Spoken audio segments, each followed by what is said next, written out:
Welcome back Manoni and Swami channel. ఈరోజు మనం టమాటా చారు చేసుకుందామండి.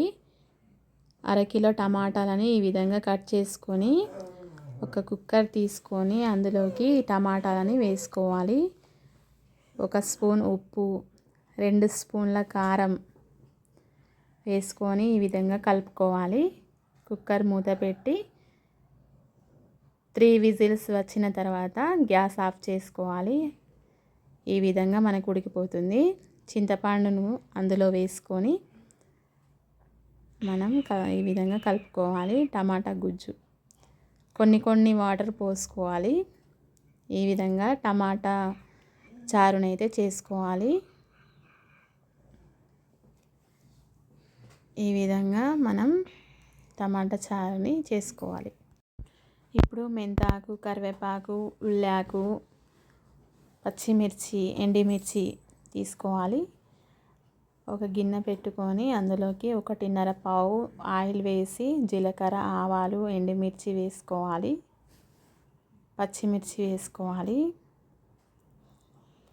ఉల్లాకు వేసుకోవాలి. మెంతాకు వేసుకోవాలి. కరివేపాకు వేసుకోవాలి. ఈ విధంగా కలుపుకోవాలి. ఇవి దోరగా వేగాలి. వేగిన తర్వాత అల్లం వెల్లుల్లి పేస్ట్ వేసుకోవాలి. పసుపు వేసుకోవాలి. ఈ విధంగా కలుపుకోవాలి. ఇవి వేగిన తర్వాత మన టమాటా చారుని ఇందులోకి పోసుకోవాలి. వేరే కడాయి తీసుకొని అందులో జీలకర్ర, కొన్ని మెంతులు వేసుకొని అవి ఎర్రగా వేగిన తర్వాత మనం కొన్ని మిరియాలు కూడా వేసుకొని దంచుకోవాలి మెత్తగా. ఈ విధంగా దంచుకున్న తర్వాత మన టమాటా చారులో వేసుకోవాలి. కొత్తిమీర కూడా వేసుకోవాలి.